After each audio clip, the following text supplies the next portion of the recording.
கடகம் ராசிக்காரர்களாகிய உங்களுக்கு 2024 ஆகஸ்ட் மாதம் 26ஆம் தேதி முதல் அதிக அளவிலான பலமாய்ந்த செவ்வாய் பகவான் உங்களுடைய ராசிக்கு 11ஆம் இடமான லாபஸ்தானத்தை விட்டு விலகி ராசிக்கு 12ஆம் இடமான செலவுஸ்தானத்திற்குள் நுழைகிறார்.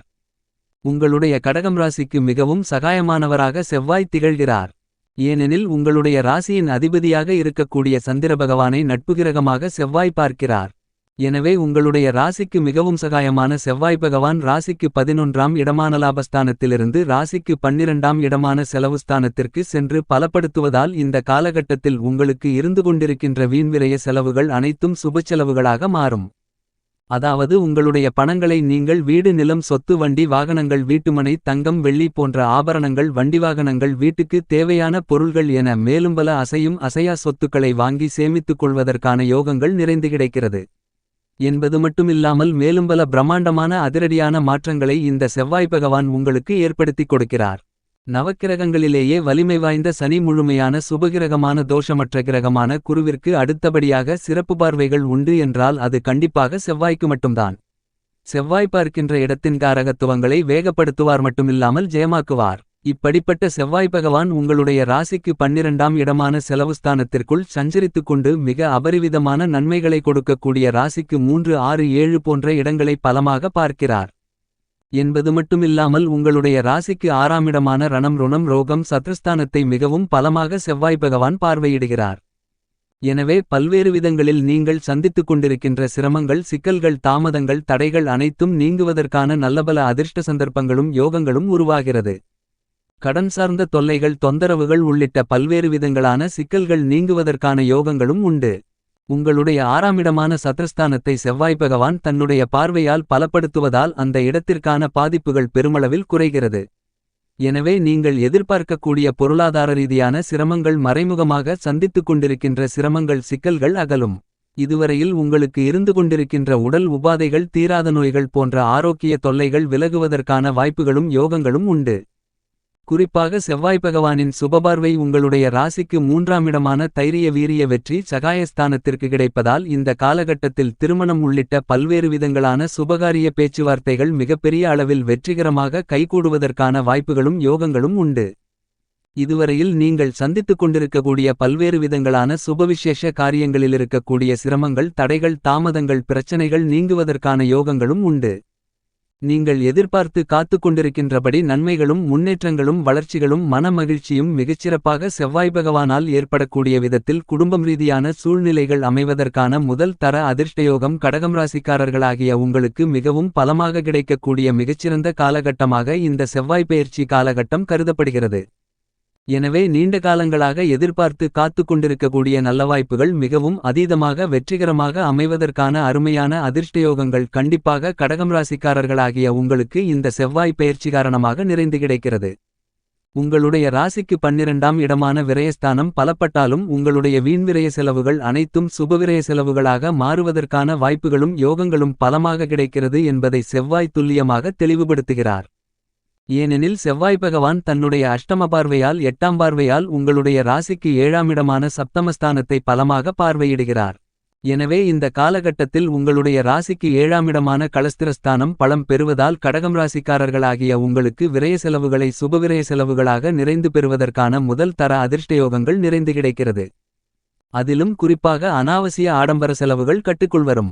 அத்தனை விதமான செலவுகள் சார்ந்த விஷயங்களையும் கட்டுப்படுத்துவதோடு மட்டுமில்லாமல் உங்களுக்கு மன மகிழ்ச்சியை ஏற்படுத்திக் கொடுக்கக்கூடிய விதத்தில் சுபவிரய செலவுகளை நிறைந்து இனிதாக பெறுவதற்கான முதல் தர அதிர்ஷ்டயோகங்கள் மிகவும் பலமாக கடகம் ராசிக்காரர்களாகிய உங்களுக்கு கிடைக்கிறது. இந்த மாதிரியான செவ்வாய் பகவானால் கொடுக்கக்கூடிய நற்பலன்களை சரியாக பயன்படுத்திக் கொண்டால் உங்களுடைய வாழ்க்கையில் நீங்கள் அடுத்த கட்ட உயர்நிலைக்கு கண்டிப்பாக செல்ல முடியும். உங்களுடைய ராசியின் உச்ச அதிபதியாக இருக்கக்கூடிய தோஷமற்ற கிரகமான குருபகவானோடு இணைந்து ராசிக்கு 11ஆம் இடமான லாபஸ்தானத்திற்குள் பயணித்துக் கொண்டிருந்த செவ்வாய் ஆகஸ்ட் மாதம் 26ஆம் தேதி முதல் அடுத்து வரக்கூடிய 45 நாட்களுக்கு மிகவும் பலமாக செலவுஸ்தானமாகிய ராசிக்கு 12ஆம் இடத்தில் செவ்வாய் விரயஸ்தானத்திற்குள் நுழைவது மட்டுமில்லாமல் 12ஆம் இடத்தை பலமுள்ளதாக மாற்றுகிறார். எனவே நீங்கள் எதிர்பாராத விதத்தில் பல சுபச்செலவுகளை அபரிவிதமாக சந்திப்பதற்கான யோகங்கள் கண்டிப்பாக கடகம் ராசிக்காரர்களாகிய உங்களுக்கு உண்டு என்பதை செவ்வாய் பகவான் தெள்ளத்தெளிவாக துல்லியமாக தெளிவுபடுத்துகின்றார். கடகம் ராசிக்காரர்களாகிய உங்களுடைய ராசிக்கு செவ்வாய் பகவான் நீச்ச அதிபதியாக இருக்கிறார். மேலும் உங்களுடைய ராசிக்கு 5ஆம் இடமான புத்திஸ்தானம் புத்திரஸ்தானம் பஞ்சமபூர்வ புண்ணிய ஸ்தானத்திற்கும் 10ஆம் இடமான வேலை தொழில் ஜீவனஸ்தானம் கர்மஸ்தானத்திற்கும் அதிபதியாக இருக்கிறார். கடகம் ராசிக்காரர்களாகிய உங்களை பொறுத்தமட்டில் உங்களுடைய ராசிக்கு 5ஆம் இடத்தின் அதிபதியாக 10ஆம் இடத்தின் அதிபதியாக இருக்கக்கூடிய செவ்வாய் செலவுஸ்தானமாகிய 12ஆம் இடத்தில் நுழைந்து தன்னுடைய சுபபார்வையால் மிகவும் பலமாக உங்களுடைய ராசிக்கு 3 6 7 ஆகிய இடங்களை பார்வையிடுகிறார். மேலும் இந்த செவ்வாய் பெயர்ச்சி காலகட்டத்தில் மேலும் பல பெரும்பான்மையான கிரகநிலைகள் உங்களுக்கு சாதகமாக பயணித்துக் கொண்டிருக்கக்கூடிய காலகட்டமாக கருதப்படுகிறது. எனவே பல்வேறு விதங்களான சிரமங்கள் கண்டிப்பாக நீங்கும். கடகம் ராசிக்காரர்களாகிய நீங்கள் எதிர்பார்த்து காத்து கொண்டிருக்கக்கூடிய குடும்ப ஒற்றுமை என்பது நிறைந்து கிடைப்பதற்கான யோகங்கள் உண்டு.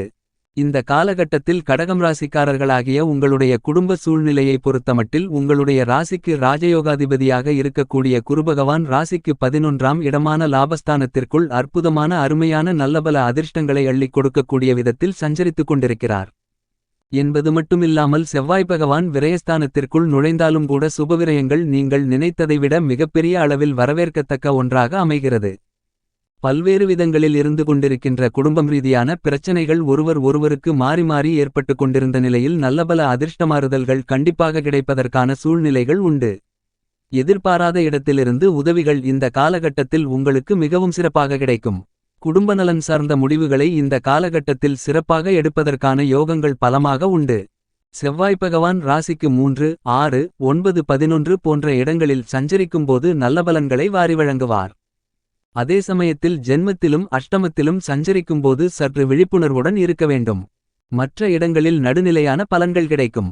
இந்த வகையில் பார்க்கின்றபோது இந்த காலகட்டத்தில் கடகம் ராசிக்காரர்களாகிய உங்களுக்கு விரயஸ்தானம் என்று சொல்லக்கூடிய ராசிக்கு 12ஆம் இடத்தில் செவ்வாய் பகவான் சஞ்சரிப்பது உங்களுக்கு கெடுதல்களை தவிர்த்து நற்பலன்களையே அள்ளிக் கொடுப்பார்.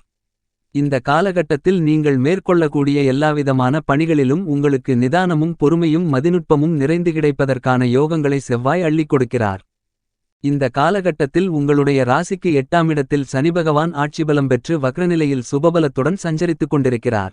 இந்த தருணத்தில் செவ்வாய் பகவான் 12ஆம் இடத்திற்குள் நுழைவதால் உங்களுக்கு உத்தியோகம் சார்ந்த விஷயங்களில் பணிச்சுமை குறையும். எனவே உங்களுடைய உடல் நல ஆரோக்கியம் மேம்படும். உத்தியோகத்தில் உங்களுடைய மேல் அதிகாரிகள் சக ஊழியர்கள் உங்களைப் பற்றி எப்போதும் குறை சொல்லிக் கொண்டிருக்கலாம். அவற்றை நீங்கள் காதில் வாங்காமல் உங்களுடைய பணியை நீங்கள் தொடர்ந்து மேற்கொள்ளுங்கள். அவர்களுடைய சொற்களை நீங்கள் பெரிதுபடுத்தும்போது சில சமயங்களில் பிரச்சனைகளை சந்திக்க வேண்டிய சூழல் உருவாகலாம். எனவே எல்லாவற்றையும் இயல்பாக கடந்து செல்வதற்கான யோகங்களை உங்களுக்கு செவ்வாய் பகவான் ஏற்படுத்திக் கொடுக்கிறார். இந்த காலகட்டத்தில் கடகம் ராசிக்காரர்களாகிய உங்களுக்கு நல்லபல அதிர்ஷ்ட முன்னேற்றங்கள் வளர்ச்சிகள் உத்தியோகம் ரீதியான பணிகளில் கண்டிப்பாக உண்டு. கலைத்துறை சார்ந்த விஷயங்களில் சற்று கடினமாக உழைப்பதோடு மட்டுமில்லாமல் உங்களுடைய திறமைக்கு அங்கீகாரம் கிடைப்பதில் சில ஏமாற்றங்களை அளிப்பதற்கான சூழ்நிலைகள் உண்டு என்பதை விரயஸ்தானத்திற்குள் பயணித்துக் கொண்டிருக்கக்கூடிய செவ்வாய் தெளிவுபடுத்துகிறார். வியாபாரத்துறை தொழில்துறையை பொறுத்தமட்டில் சந்தை நிலவரம் மிகப்பெரிய அளவில் சாதகமாக அமைவதற்கான வாய்ப்புகள் உண்டு. பல்வேறு விதங்களான நிதி நெருக்கடிகளை சமாளிக்கக்கூடிய விதத்தில் நீங்கள் உங்களுடைய திட்டங்கள் அனைத்தையும் சிறப்பாக மேற்கொள்வதற்கான வாய்ப்புகளும் யோகங்களும் நிறைந்து கிடைக்கிறது. மேலும் இந்த தருணத்தில் நீங்கள் புதிய கடன்கள் வாங்க வேண்டிய சூழ்நிலைகள் இருக்காது. செவ்வாய் பகவான் விரயஸ்தானத்திற்குள் இருப்பதால் தொழில்துறை வியாபாரத்துறையில் சற்று அலைச்சலிருந்தாலும் கூட அவற்றில் லாபங்கள் நிறைந்து கிடைக்கும். அரசியல் சார்ந்த விஷயங்களில் எதிர்பாராத திருப்பங்களை இந்த காலகட்டத்தில் சந்திப்பதற்கான சூழ்நிலைகள் உண்டு. எனவே கூடுதல் விழிப்புணர்வும் கவனமும் மிக முக்கியமாக தேவைப்படுகிறது. கடகம் ராசியை சேர்ந்த படித்துக் கொண்டிருக்கின்ற மாணவ மாணவி கண்மணிகளின் கல்வி சார்ந்த விஷயங்களை பொறுத்தமட்டில் திட்டமிட்டதை விட நல்ல மாற்றங்களை மிகவும் பலமாக சந்திப்பதற்கான வாய்ப்புகளும் யோகங்களும் இந்த காலகட்டத்தில் கண்டிப்பாக உண்டு. விவசாயத்துறையின் அதிபதியாக இருக்கக்கூடிய செவ்வாய் பகவான் ராசிக்கு 12ஆம் இடமான விரயஸ்தானத்திற்குள் பயணித்துக் கொண்டிருப்பதால் விவசாயம் ரீதியான விஷயங்களில் விரய செலவுகளை அதீதமாக சந்திப்பதற்கான சூழ்நிலைகள் இருக்கும். எனவே முன்கூட்டியே நன்கு திட்டமிட்டு கணித்து செயல்பட வேண்டிய ஒரு காலகட்டமாக கருதப்படுகிறது. ஆனால் அதே நேரத்தில் இந்த காலகட்டத்தில் அக்கம்பக்கத்து நிலத்தாரிடம் நல்ல சுமூகமான நல்லிணக்கமான உறவு ஏற்படும். புதிதாக விளைநிலங்கள் வாங்குவதற்கான வாய்ப்புகளும் யோகங்களும் உண்டு. நீங்கள் திட்டமிட்டதை விட மிகவும் மதிநுட்பத்துடன் நுணுக்கமாக பல்வேறு விதங்களான பணிகளை மிகவும் சிறப்பாக செய்து முடிப்பதற்கான அதிர்ஷ்டங்களும் யோகங்களும் வாய்ப்புகளும் நிறைந்து கிடைக்கக்கூடிய மிகச்சிறந்த காலகட்டமாக இந்த செவ்வாய் பெயர்ச்சி காலகட்டம் கருதப்படுகிறது. இந்த காலகட்டத்தில் கடகம் ராசிகாரர்களாகிய உங்களுக்கு குருபகவான் சுக்கிரபகவான் போன்ற கிரகநிலைகள் சாதகமாக சஞ்சரித்துக் கொண்டிருப்பதால் செவ்வாய் பகவான் 12ஆம் இடமான விரயஸ்தானத்திற்குள் சஞ்சரிப்பதால் நீங்கள் எதிர்பார்க்கக்கூடிய சுபவிசேஷ பேச்சுவார்த்தைகள் மிகவும் சிறப்பாக கைகொடுப்பதற்கான யோகங்கள் நிறைந்து கிடைக்கிறது. குடும்பத்திலும் வெளிவட்டாரத்திலும் மிகச்சிறப்பான முறைகளை கையாளுவதற்கான யோகங்கள் உண்டு. என்றாலும் இந்த காலகட்டத்தில் செவ்வாய் விரயத்திலிருப்பதால் உணர்ச்சிவசப்படுவதை தவிர்த்தல் சிறப்பு. இந்த காலகட்டத்தை மேலும் சாதகமாக மாற்றிக்கொள்ள வேண்டுமென்றால் வாரத்தில் செவ்வாய்க்கிழமை விரதமிருந்து முருகப்பெருமானை வழிபடுங்கள்.